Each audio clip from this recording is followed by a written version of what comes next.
Corinne Basile, bonjour. Bonjour. Bienvenue au sein de l'espace thérapeute du Salon Zen. Alors vous êtes sophrologue, sophroanalyste et conseillère en fleurs de bac. Oui.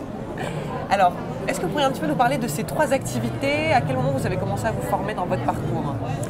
Alors moi, je suis devenue sophrologue sur le tard. Avant, j'avais un autre métier. Mais j'avais toujours envie de faire quelque chose dans le bien-être, dans l'épanouissement personnel. Donc j'ai fait des formations successives. Après, j'ai eu un petit accident de vie. J'ai été très malade et j'étais obligée de m'arrêter. J'ai arrêté de travailler pendant 3 ans et j'ai occupé ces 3 années-là à me former en sophrologie. Et déjà, ça m'a fait énormément de bien pour moi personnellement. Et puis, j'ai découvert un métier qui me plaisait énormément. Donc, j'ai fait mes études, j'ai pratiqué, je me suis installée à mon compte. Et puis, je continue à me former. Donc, j'ai fait une formation aussi en fleurs de bac.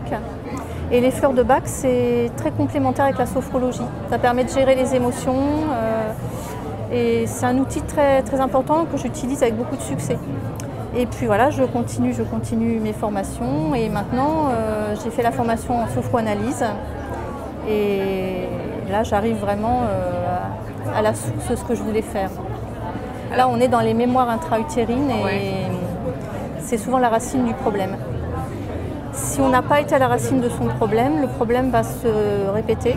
On va avoir des périodes d'accalmie et puis on va avoir des périodes de mal-être.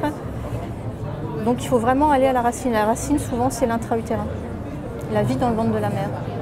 Il y a une empreinte qui reste et on a des résultats assez spectaculaires.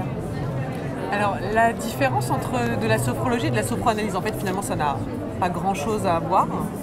Non, c'est pas tout à fait la même chose, mais voilà, c'est une porte en plus pour arriver à soigner les problèmes des personnes. Alors, c'est un outil, comme son nom l'indique, d'analyse. Oui, là, on est plus dans l'analyse. Oui. Alors que la sophrologie... La sophrologie, on apprend à respirer, à se détendre, à prendre confiance en soi. Voilà, on accompagne. Là, c'est un petit peu différent. Là, on va vraiment dans des choses plus profondes, mais c'est passionnant. On découvre des choses, l'être humain est une petite merveille. Et passionnant. Ah ouais, franchement, moi je suis émerveillée. Et puis finalement, là, est-ce que vous avez l'impression qu'avec ces 3 grands outils, vous pouvez pallier aussi à différentes problématiques et avoir, je sais pas, une patientèle peut-être plus large? Oui, il y a une patientèle plus large, tout à fait. Et puis je me suis formée aussi à la psychogénéalogie.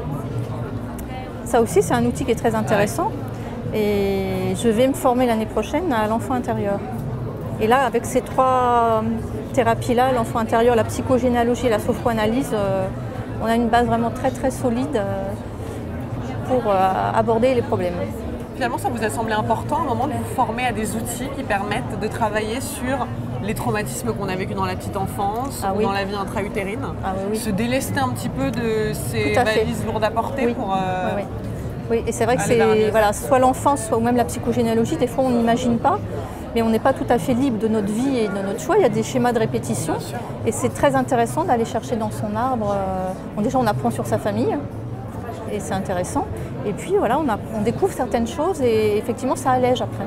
Alors après, il y a des techniques de réparation ou de réconciliation, mais c'est un outil vraiment très, très important. Donc vous avez là un peu une soif d'apprendre aussi, de continuer à vous former toujours. Et découvrir de nouvelles choses. J'aime transmettre ce que je sais, mais j'aime aussi apprendre. C'est indispensable. Et puis il semble qu'un bon thérapeute est sans cesse en train de se former, de se renouveler aussi. Oui, tout à fait, mais il faut toujours se former. Enfin, moi, c'est mon état d'esprit tout au fait. Alors vous avez quel type de personnes aujourd'hui dans votre clientèle? J'ai un petit peu tout, majorité de femmes quand même. Ouais, le développement personnel, ça touche beaucoup les femmes. Oui, c'est plutôt, il y a quand même majorité de femmes. Donc j'ai quelques hommes aussi. De temps en temps, des ados et des enfants. Donc j'ai des consultations individuelles où là on soigne vraiment, on s'occupe des problèmes très particuliers des gens. Ils ont une demande précise et il faut y répondre. Et puis j'ai aussi des séances collectives qui se développent beaucoup d'ailleurs. Cette année, ça prend un essor assez considérable. Ouais. Et là, on soigne un peu, on s'occupe de la gestion du stress, gestion des émotions, problèmes de sommeil, confiance en soi.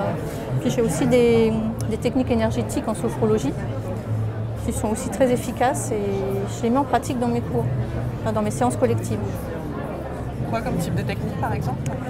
On fait le Qigong des animaux où on travaille sur les chakras, on travaille avec les sons, les couleurs, les ondes de forme et c'est très très efficace. Et en plus, on arrive à se détendre dans un laps de temps très très court. D'accord. Il n'y a pas besoin de faire 1 heure de séance. En 20 minutes, la détente est là. Voilà, j'ai plein de petits outils aussi. Que vous adaptez en fonction de la personne et de la problématique. Tout à fait. Ça fait une vraie richesse de pratique finalement. Oui, mais il faut ça, il faut avoir des outils diversifiés, c'est important. Et puis il me semble que ce qui est important aussi, de trouver sa personnalité thérapeutique, non? Oui, aussi, oui. Voilà, moi, plus j'avance, plus je fais les choses que j'aime aussi, qui me parlent. Et je fais mon chemin, j'avance. Et là, j'ai vraiment trouvé, surtout avec la psychogénéalogie et la sophroanalyse, j'ai vraiment trouvé ma voie. C'est vraiment quelque chose qui me passionne, qui est très riche. Et puis, je m'en rends compte maintenant dans ma pratique, ça me sert énormément. Alors Corinne, est-ce qu'on peut vous retrouver sur un site internet? Oui. Alors l'adresse c'est? Alors c'est www.sophro-cbasile.fr. En tout cas, on est ravis d'avoir eu cette entrevue avec vous aujourd'hui. Et on suit une très bonne continuation dans ce chemin que vous avez trouvé et qui a l'air de vous passionner. Ah oui, ça me passionne. À bientôt. À bientôt.